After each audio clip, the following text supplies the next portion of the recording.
Baam does not have a harem. I don't know who needed to hear that, but there it is. I said it.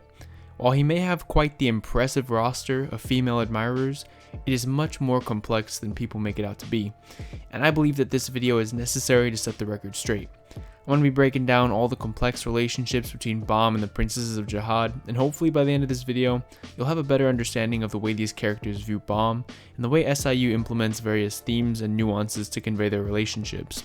This video serves as an analysis for the princesses of Jahad, Baam, and of course, the various relationships seen throughout the entirety of the series. Real quickly before I get into it, if you enjoy Tower Guide content, please be sure to leave a like, as it really does help support a small channel like mine.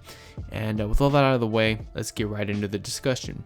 So I wanted to start off by defining what it means to be a princess of Jahad, as knowing that will be crucial for the themes that I discuss throughout the rest of this video. As a princess of Jahad, you are quite literally just a flex for Jahad. Yeah, that's all it is. The entire system of princesses is just a glorified flex. Let me explain. So as you guys know, Pobedao Gustang actually came up with the idea of Jahad injecting his blood into women and making them climb the tower to compete to see who would be Jahad's bride. And Jahad was like, "That's a great idea. I'm with that." But in reality, Jahad did not care about all that. It's actually impossible for any princess to actually collect all of the 13-month series and obtain Jahad's hand in marriage, so why would Jahad even implement such a system? Well, my interpretation is that after Jahad was rejected by Arlene, his sense of masculinity was, well, kinda damaged. And in order to shield his fragile masculinity, he decided to take all of the best women in the tower and completely restrict them from all other men. Arlene is someone who is depicted as perfect, a 10 out of 10 beauty, one of the most powerful, if not flat out the most powerful woman in all of existence, and somebody with a good heart.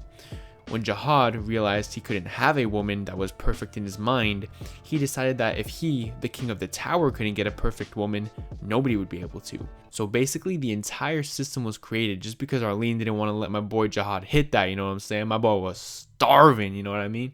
But anyways, the best example of this system working effectively was Reflejo. Dude was literally blinded for looking at a princess of Jahad. This extremity is exactly what Jahad was looking for, to project his suffering and insecurity to others on the tower.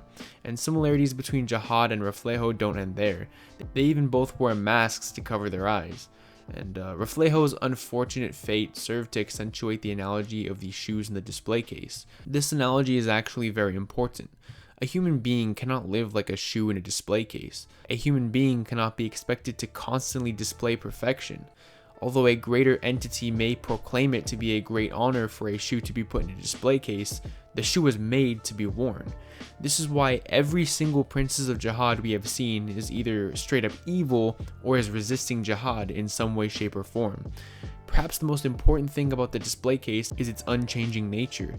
A shoe placed in the display case is destined to remain there for eternity, assuming that the owner of said display case is an immortal psychopath, and this theme of inevitable destiny is something that is crucial to why the princesses are so drawn to Baam. A prime example of this concept tying into a relationship with Baam is Lopobia Elaine, who isn't a princess currently, but was still tied down to the destiny that burdens all princesses. Elaine doesn't have any crush on Baam or anything of that sort. She just genuinely admires him because Baam is also burdened by a destiny. Baam's destiny is to become Fug's god and kill Jahad, which is something he clearly does not want to do, or at the very least, he doesn't want to do it for the sake of simply walking down the path that his mother had laid out for him. Baam actively seeks his own destiny, and he always does what he believes is right, maintaining his pure heart. This is the exact opposite of Elaine, who by forsaking her destiny resorted to slaughtering thousands of people, completely desecrating any semblance of purity in her heart. Seeing Baam, who was chained by fate just as much as she was, attempting to break free while keeping his pure-hearted nature is what draws her to him. Their relationship is one of admiration and respect. She believes that not only did he free her, but he is currently showing her how one ought to live out their own life, and for that, Baam is invaluable to her. It's honestly such a well-written and interesting dynamic that SIU had put into the story, and just for the community to be like, OMG guys, let's add Elaine to Baam's harem. like bro, It's really not that at all. And it's honestly really annoying to see people oversimplifying what is actually a beautiful message. And now to take a look at a different princess, we actually have the exact same situation with Yuri. Except Yuri, rather than wanting to escape her destiny by falling in love, wants to escape her destiny by breaking the other rules. The 3 rules a princess must abide by are no men, no going against Jahad, and no going to the floor of death. And Yuri obviously broke the latter 2 rules.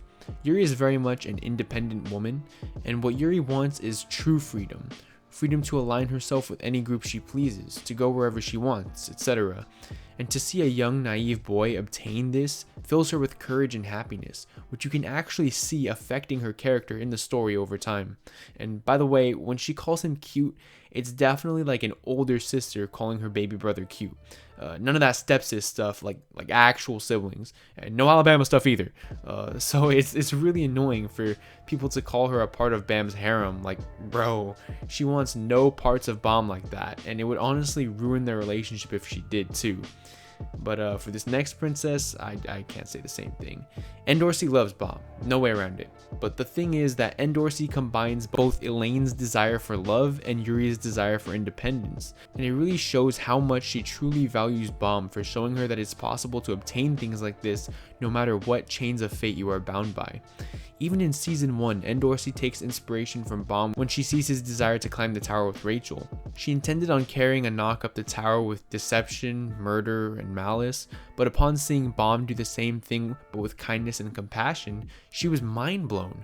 Endorsey's thought process and the way she sees Baam is truly fascinating, and SIU makes it very clear that she is the only woman whose feelings for Baam have evolved beyond interest and admiration, but genuine love. And this leads me to believe that in the ending of Tower of God, Baam would forsake his fate and not end up killing Jahad, and Endorsey will of course forsake hers and marry Baam.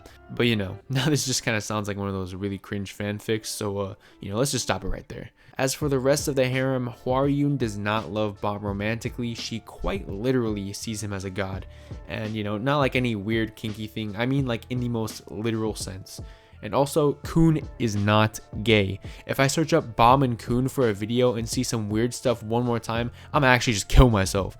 But White, he might be gay though, I'm not gonna lie. He's giving off some Hisoka type energy, you know what I'm saying? And last but not least, we have Rachel. And I'm not exaggerating when I say this, but I would genuinely fear for SIU's actual life if he made Baam get with Rachel at the end. Like, it would go beyond death threats. Like, in order for SIU to even live, he'd have to be like, one eye open when I'm sleeping, one eye. But yeah, that's about it, guys. Thank you so much for making it to the end. If you've watched this far, please don't forget to leave me a like to help YouTube get this video out to more people. I truly would appreciate it. Also, please consider checking out my Tower of God content. It's in the description. I've got theories, character analysis, rankings, all that stuff. Also, thank you guys for 400 subscribers. I honestly didn't think we'd hit it by the end of the month, but now we've actually surpassed it, which is amazing. Definitely consider subscribing to help me build a really cool Tower of God community. And also, I said I was going to make a God of High School video, but I've decided to stick to Tower of God for now, just because it's been doing well on the channel. And while I would like to talk about other series, I think focusing on Tower of God would be the best way to go for now. Thanks again, and I'll see you guys in my next Tower of God video.